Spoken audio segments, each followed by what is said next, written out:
really thought he was going to have a good childhood. I had no childhood. Judith tortured me for years. How could you turn a child over to her?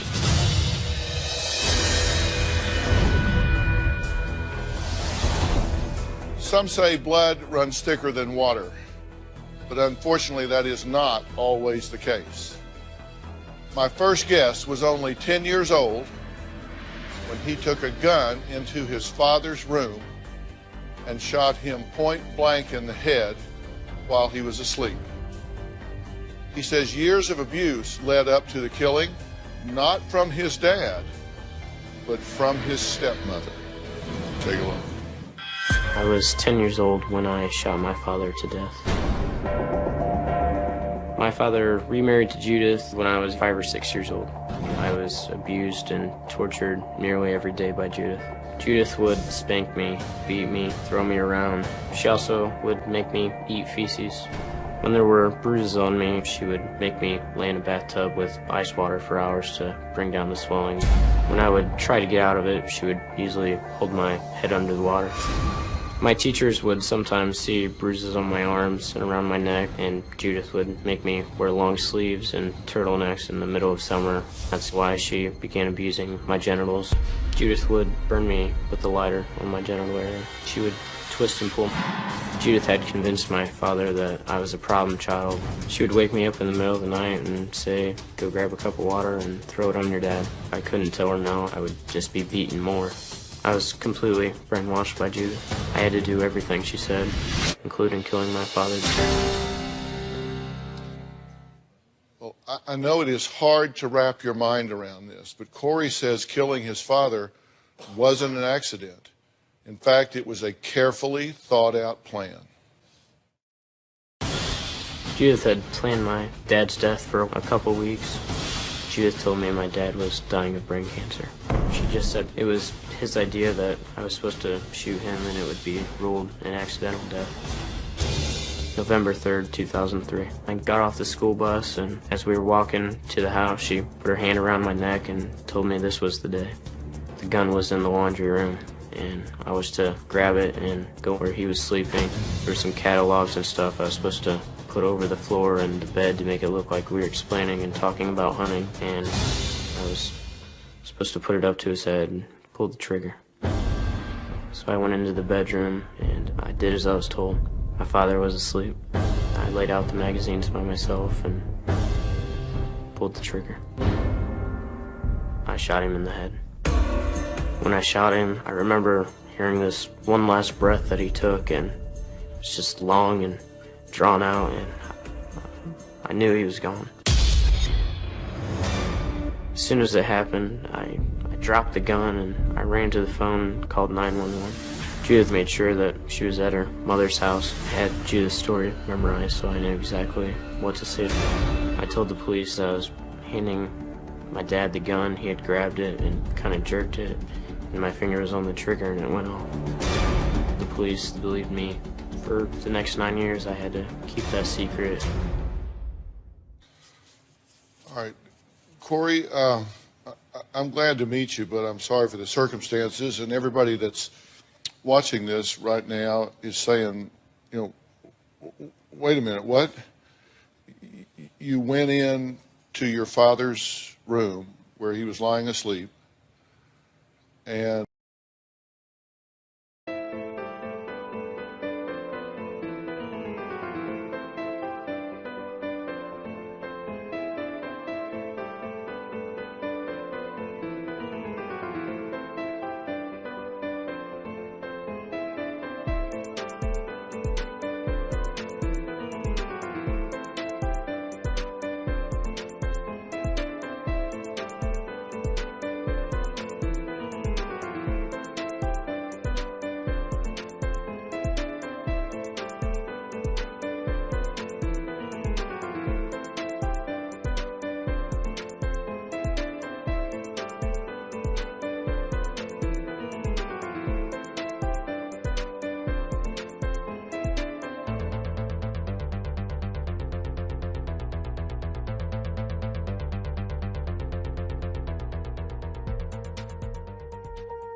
Swear I won't forget this, why do I regret this? In my mind reckless, thoughts are feeling endless. Sitting up I'm breathless, anxiety's infectious. I feel so defenseless, betrayed and embarrassed. I hate being open, I hate being broken. I feel like an ocean filled up with emotion. Anger ain't a potion, rub it on like lotion. I can feel it soaking, reopen, the scars have awoken.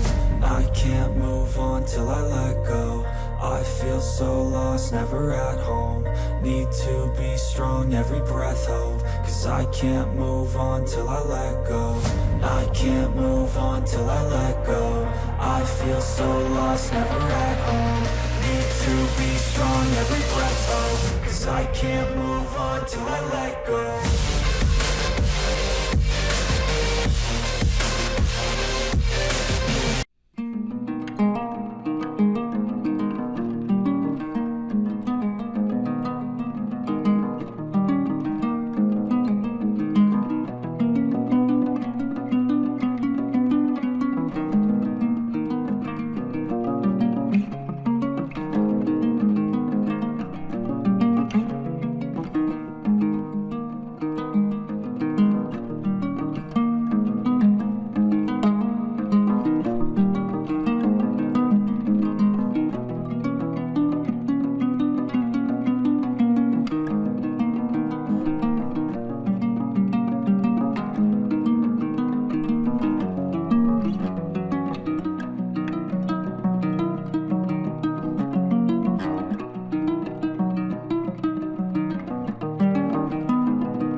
You put a gun to his head and you pulled the trigger and you did it on purpose. Yes. All right. And what kind of gun are we talking about here? It was a 410 shotgun. So you put a shotgun to his head. He's asleep. Did you love your father? Did you hate your father? I loved him. I mean, it wasn't my doing. I was told and forced to do it. I really had no choice. All right. Now, what were you told about brain cancer and a tumor? What were you told about that? Judith had told me that my dad was dying of brain cancer and he had a brain tumor, and it was actually his idea to be shot so the family would be well off from the life insurance. Right. And so Judith, we're talking here about your stepmother, she collected $500,000. Yes. Okay, now here's what everybody is thinking, is how do you talk a child into walking into the bedroom, putting a gun to the head of their father and pulling the trigger when it's a father that he loves, cares about, admires, looks up to in so many ways. But the truth here is that this came on the heels of relentless coercion and torture and punishment at the hands of this woman with no hope for escape. And this is something that didn't happen occasionally. This was relentless across what period of time? Yes, it actually lasted up till I was 18 and moved out. If you did resist, if you said no, what happened? You know, she would, several times she told me that she would kill me, but I mean, she would just torture me that much more. when she came up with this plan and said, we have to kill your father, what did you say when she first brought that up to you? I had no choice. I mean, I wasn't allowed to say no or anything. I just had to do it. Take me through the moment that she first mentioned this to you. What did she say to you? Where were you? We were at the house, and she told me that I had wanted to learn how to go hunting, so my dad was going to teach me, and she brought it up to him. And so he started showing me about the gun and everything, just, hiding her tracks. So it was said that I did want to learn how to hunt and stuff. Right. And then the day she came and told you about the plan, what did she say? She told me I was to walk into his bedroom, or walk into Emily's bedroom where he was sleeping, and put the gun up to his head after I'd spread out some catalogs and hunting stuff and pull the trigger. What was your first reaction? I don't know. I was totally under her control. She told me that if I didn't, I would be the one that was dead. All right. You kept this secret for 10 years. I did. You didn't tell anybody what really happened for 10 years. Correct. What was that like, living with that for 10 years? I don't know. I mean, everyone that knew me in school, I felt like they didn't know me. I faked my entire life. I had to make up stories of my life because it wasn't happy at home, but everyone thought it was. Later in court, when all of this came out, your stepmother said that they were sending you to military school. In fact, she said, we were sending Corey to military school, and Corey did not want to go, and he shot his father purposely and made up this whole story. What did you think when you heard her say that? She's delusional. She's just, once again, trying to get out of it. Up next, why Corey says his father would still be alive if it weren't for my next guest. And it's not Judith.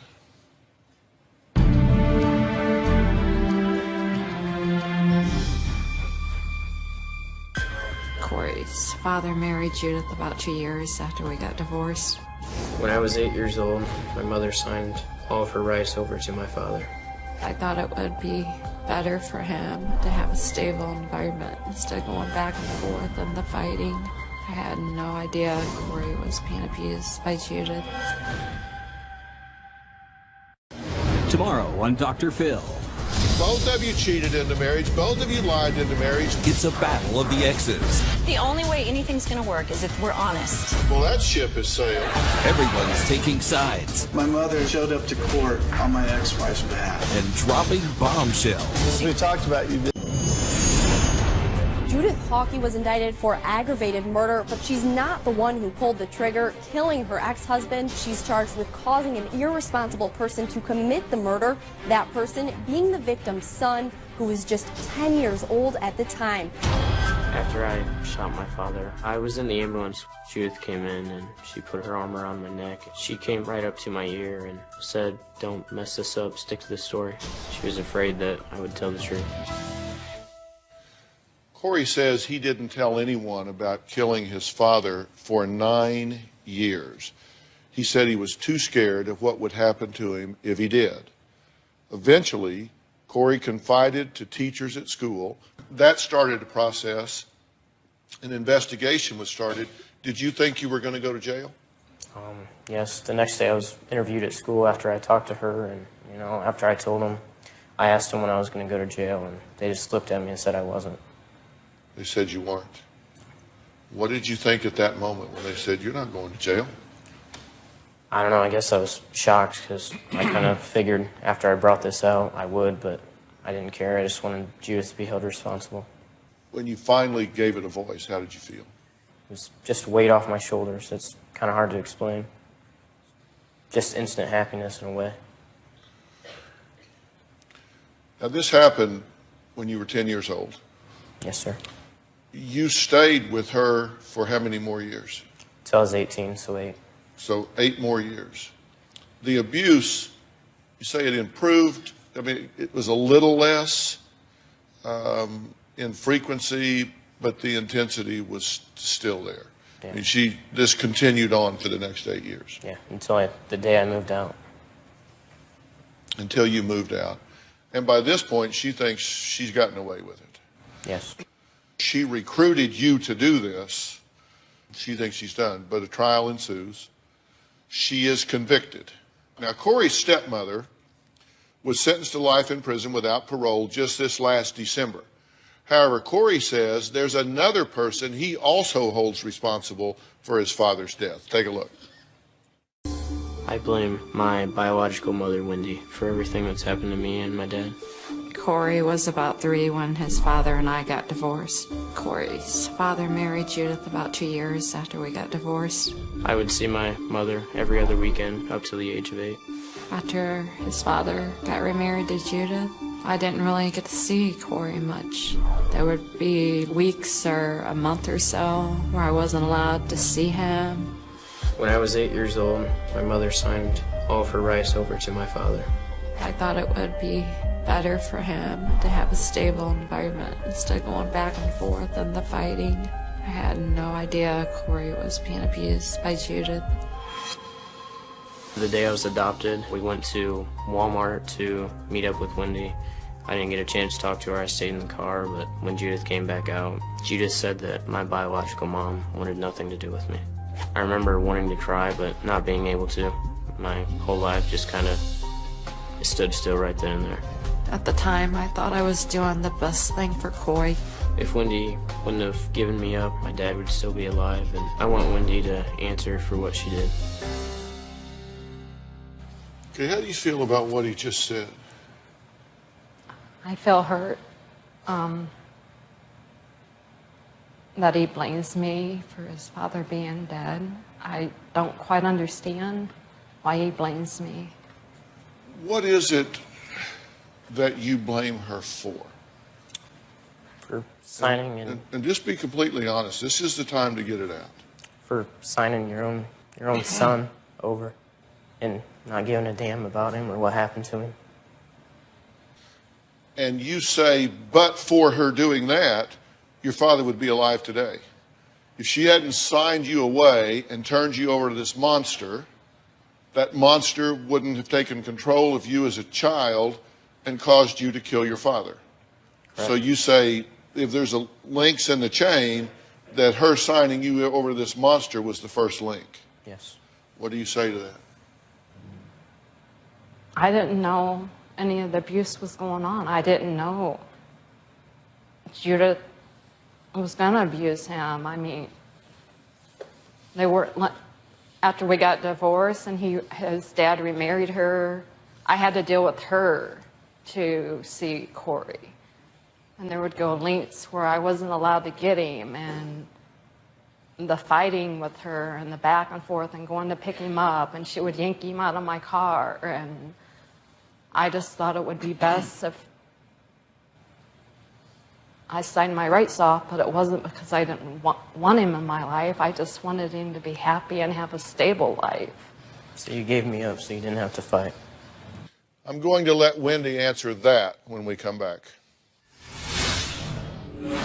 My kids, they'll never have a grandpa because of me.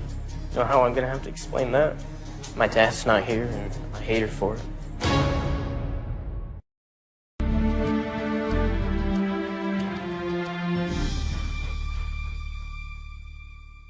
So you gave me up so you didn't have to fight. I didn't know how to fight.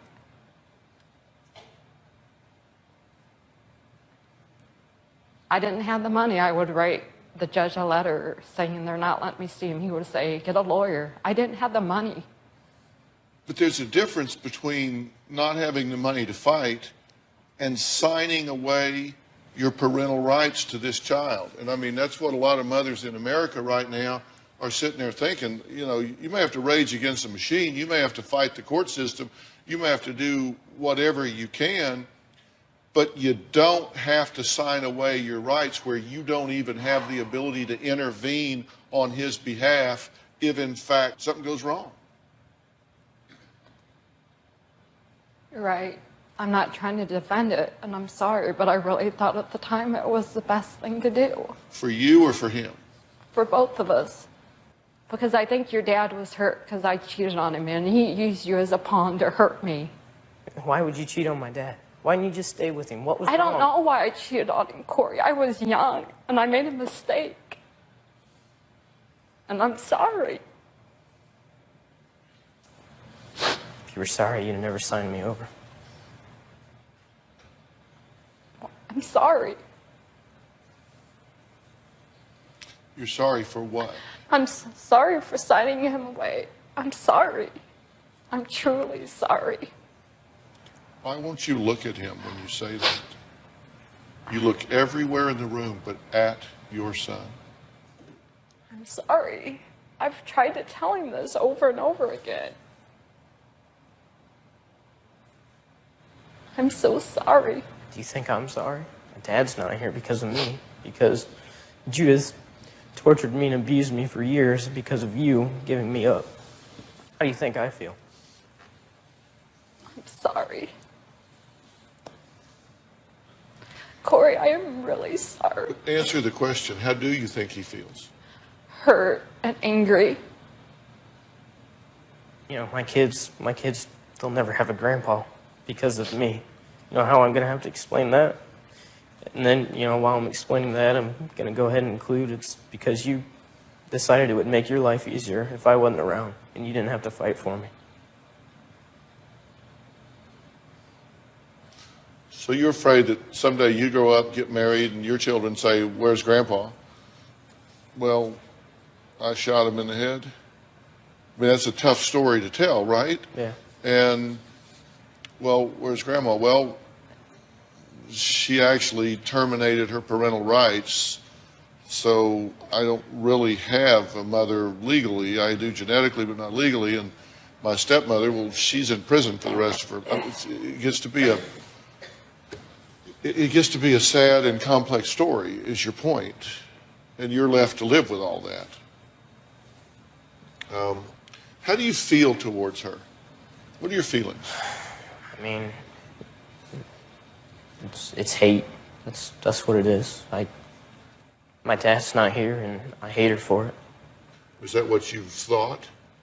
Yeah, I already knew that he hated me. I do feel it. She's running you out, right? I mean, she's yanking him out of your car. She's giving you hell. If she's intimidating you, a grown woman, how could you turn a child over to her? And once you sign away your rights, you can't even ask questions. Because his thinking in part is if he had even gotten to see you once a month, and one of those times he could have said, "I need to tell you what's going on here. I got the scars to prove it. This isn't just some, gee, I don't want to live with him anymore. I got the scars to prove it. It's a little embarrassing here, Mom, but take a look at this." He could have said something where you could have called the authorities. Anything could have happened. I mean, he's playing the what-if game. You get that? Yeah. He's saying, what if you hadn't, and I'd been able to tell you, and you were able as an adult to get me help because I'm 10 years old, I can't do it. You understand? I understand. All right, let's take a break. With Judith in jail and his dad deceased, Wendy says she's the only... I don't think Corey should blame me for the death of his father. I think Corey should be more angry with Judith. She took his father away from him, his childhood away from him. Corey told me that he told his father about the abuse from Judith. I'm angry that his father didn't do anything about it. His dad is gone, Judith is in prison, so who else does he have to be mad at? But I don't think it's fair. Well, that was Wendy, who says she's the only one left in her son's life to blame for the death of his father. She maintains that at the time she gave custody of Corey to his father and stepmother, that she truly believed that it was in his best interest. She says she had no idea about the horrific abuse that he was enduring and was to endure in his life. Well, what you told us is, I really don't know everything that took place. And I heard some things in the sentencing. True. And just that little bit, other than that, is kind of all I know. I've never really gotten in and learned what my son lived for all of these years. That's true. I wrote down something you said that I thought was very important. You said, I haven't asked because I don't want to make it worse. Again, for you or for him? For both. I don't want to push him away and have him hate me more than he already does. But I tried to hug you at the trial and talk to you there, and you didn't want anything to do with me. Do you think I should have anything to do with you?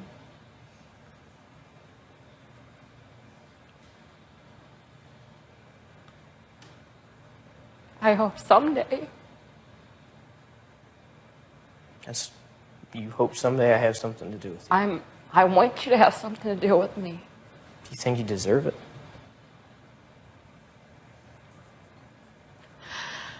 I don't know, maybe I don't. What do you want from her? I don't know. At this point, friendship, to say the least. I honestly don't think that I can call you Mom. In my opinion, a mom never gives up their child, no matter the circumstances. I know if I had a son or a daughter, I'd never give them up. But she did. And that was then, and this is now. And my question is, do you want to spend the rest of your life hating her? Do you want to spend the rest of your life bashing her? Do you want to spend the rest of your life blaming her? And if not, what do you want? No, I don't want to do that, but like I said, friendship. It's a little hard to be friends with somebody that starts every exchange from a point of view of, I hate you. I hate you. I understand. I mean, that makes it very difficult. What is it you need to hear from her?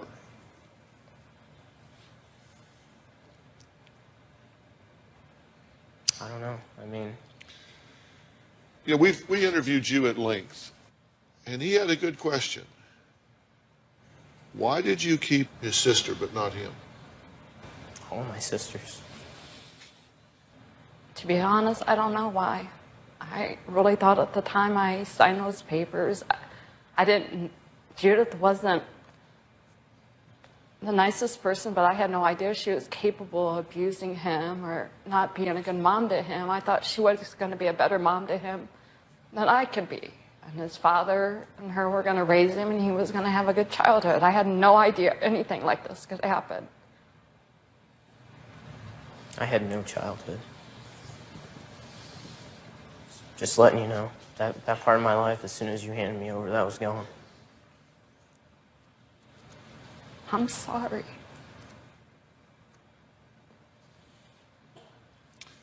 Well, the question is, can Corey learn to forgive his mother? Should he forgive his mother? I'll let you know what I think about this when we come back.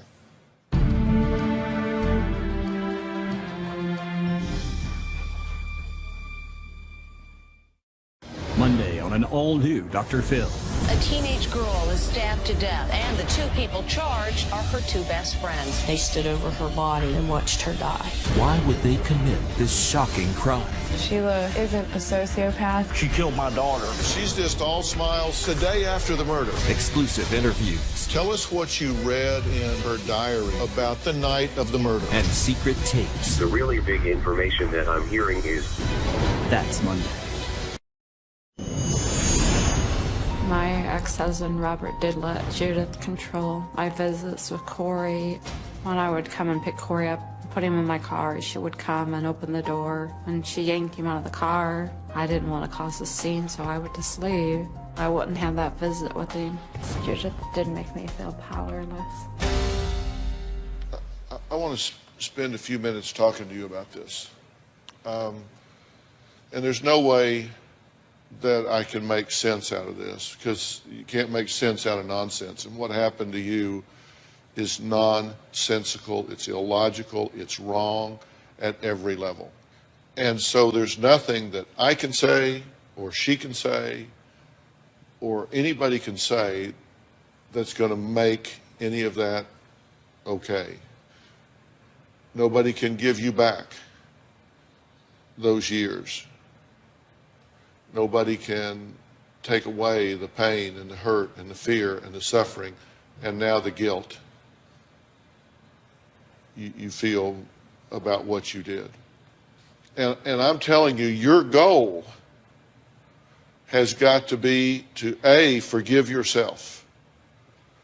Because I know you have conversations with yourself about, how could I do that? I mean, how could I not say no? Why didn't I run away? Why didn't I shoot her? Why didn't I, you know, I don't know. You play this what-if game with yourself. It can make you absolutely crazy. And you do that, do you not? Yeah, I do. And every time you do, you wind up on the short end because you beat the hell out of yourself, don't you? Yeah, I do. And you don't deserve that. You absolutely don't deserve that. You were a victim here. She victimized you. She victimized your father. She victimized your mother. She victimized everybody. And if she's allowed to continue this fracture in this family, then evil wins. Evil wins. And you've maybe never heard it, but there's a truth, I believe, that says the only thing necessary for evil to prevail is for good men to do nothing. And if you do nothing, if you just stay paralyzed and frozen, she wins. You have got to set a goal and say, I am going to sort this out and I am going to forgive myself. And believe me, that's a choice. And when you do that, then you'll find it in your heart to forgive her. I tell you, the older you get, the more you learn that life is about intentions. And your mother made some really bad choices at the time. Had she come to me at that time, I would have counseled her to the contrary. I would say, don't you ever, ever burn that bridge. Don't you ever shut off your right to intervene. This is your child. But she didn't have that access at the time. She made a bad decision with good intention. And fair? Yes. Bad decision, good intention. Very bad decision. And my point that I want you to understand is forgiving her does not mean what she did was okay. It just means I choose to not be locked in that bond of bitterness with you for the rest of my life. And will you have a relationship with her? You know, I don't know. Relationships are not genetic. They're based on experience. A mother that hasn't been in a child's life for 10, 12, 15, 20, 30, 40 years, whatever it is, they come back together. There's just not this natural bond. You have to build that. It's based on shared experiences, and you're not there yet. But I want to get you some help with this. I want to get you some professional help to sit down with you and help you think your way out of this maze. You said how free you felt when you told and you got it off your shoulders. Well, there's a weight on your other shoulder right now. And it's this guilt and anger and bitterness. And I want to help get that off your shoulder too. And then there's a chance to begin to build this with boundaries. If I arrange that help for you, will you take it? I would. Okay. And you'll participate when it's time, right? Yes. Okay. All right. All right. Coming up, my next guest says that she's been stabbed in the back by her own flesh and blood. She blames her sister for the fact she lost custody of her 6-month-old baby. Her sister says, look, don't blame me. Blame your own bad parenting. We'll be right back.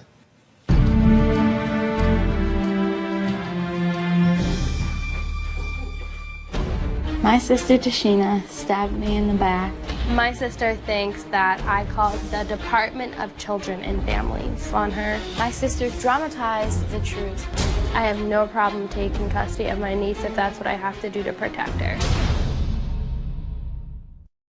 Hey, Dr. Phil here. Did you know that more than 16 million kids in the U.S. are at risk of hunger each day?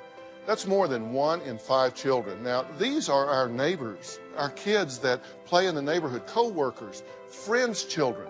The problem is closer than you would think, but so is the solution. Join me and visit feedingamerica.org/hunger. Phil.com and click on Be in the Audience. Because we have a lot of fun here, don't we? Or you can call 323-461-PHIL. That's 323-461-7445.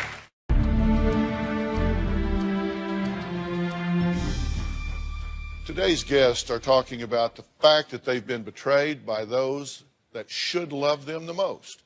My next guest claims her sister is to blame for her losing custody of her 6-month-old daughter. My sister Tashina stabbed me in the back. My sister thinks that I called the Department of Children and Families on her. DCF took custody of her baby.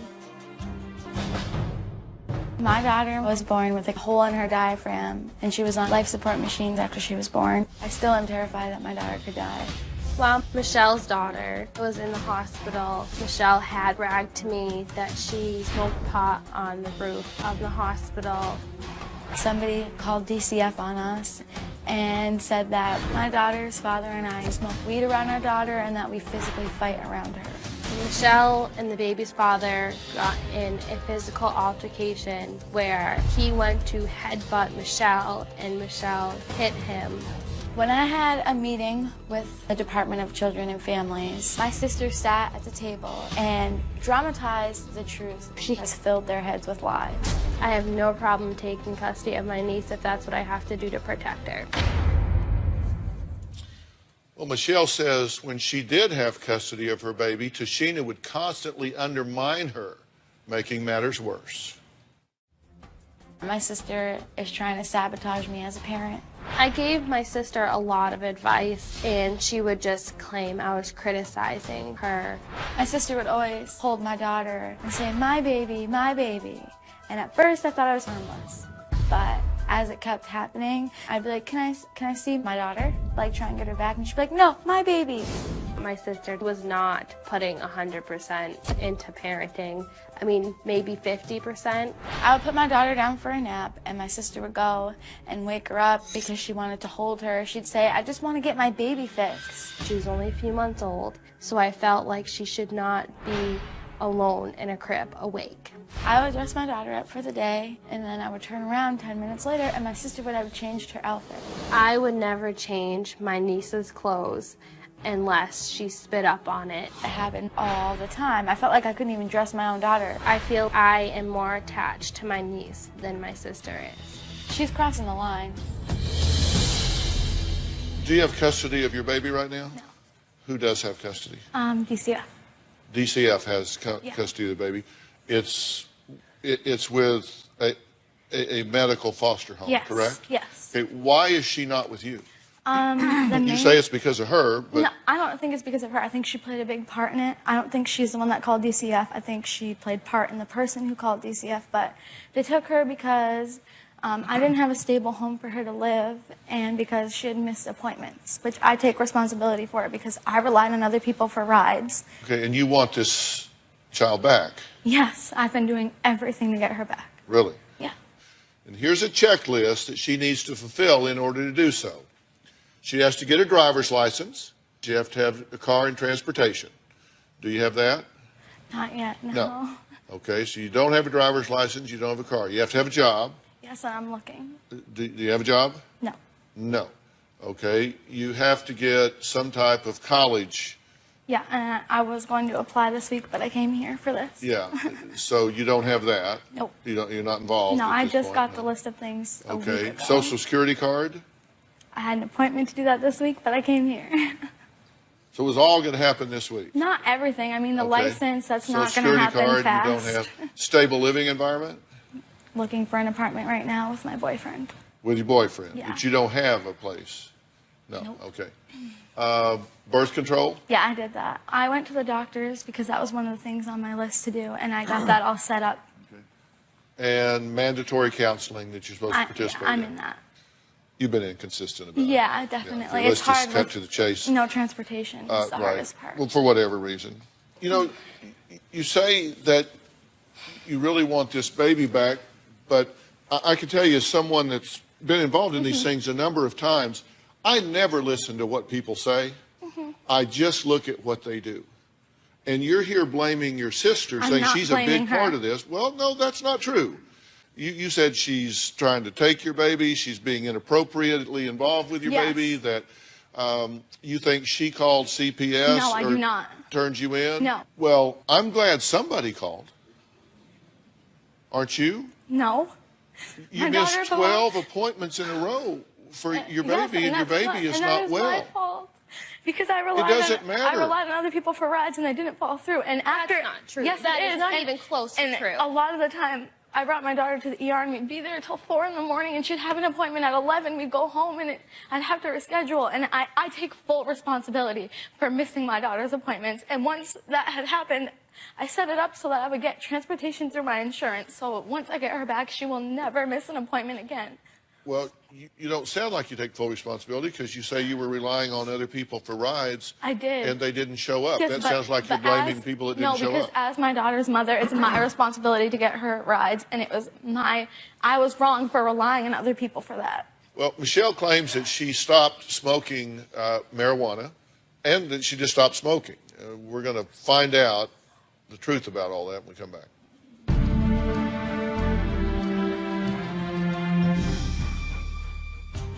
My sister has a history of lying. When we were younger, one of my dresses went missing. A week later, Michelle was wearing it. I confronted Michelle and she looked me straight in the eye and said, "This is not your dress. It looks exactly like it, but it's my friend's." The dress was mine. I never stole a dress from my sister. I mean, I might have borrowed a dress, but not the one she's talking about. It's very hard to trust anything my sister says. Want to know what's coming up on Dr. Phil? Visit our website and subscribe to our email newsletter. You'll get weekly updates, life strategies, and exclusive video that you won't find anywhere else. Plus, on drphil.com, you can see sneak previews of upcoming shows. Log on today. Now, Michelle says she feels like everyone is kind of scheming against her and she's doing the best she can. Take a look. My sister has many times put her own needs before her daughter's. My sister stopped smoking pot after she was at least 3 months pregnant. Before I got pregnant, I used to party sometimes, and I did smoke weed. As soon as I found out that I was pregnant, I stopped smoking.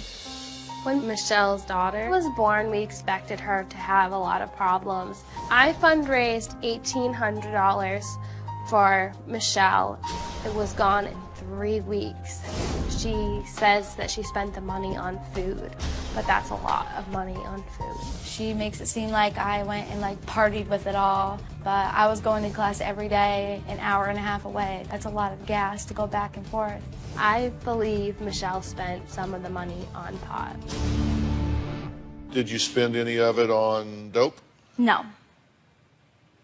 There are people in this world, in different agencies, Department of Child and Family Services or whatever, that regard themselves as fiduciaries. You know what a fiduciary is? A fiduciary is someone that is required by law to put someone else's interest ahead of their own. And you can say what you want to say, but here's what we know. Yeah. You missed 12 doctor's appointments, don't care why. You failed to get blood work done in the first trimester, don't care why. Then the baby is born and does have problems. Yeah, well, we knew she would. They didn't even think she'd live. Spends months in the hospital. And I was there the whole time. If I wasn't a good mom, I would have been like, oh, this is a vacation, and I would have left, and I would have never been there. Weeks at a time. No, I wasn't. Okay. That's why it cost so much gas to go back and forth, because we hated being away from her. Okay, based on, let me tell you, I'm not telling you that you don't love your baby. I'm telling you that being a parent is a privilege. Yes. And it is a privilege that you earn by conducting yourself responsibly. And that means responsibly on providing this child care, with medical care, housing, food, safety, and whatever. I haven't been able to do that, and that's why I don't have her. And despite everything that you say, based on history, you have not done that yet, and so you are not ready to have that child back. I mean, I'm working on all those things, so. Well,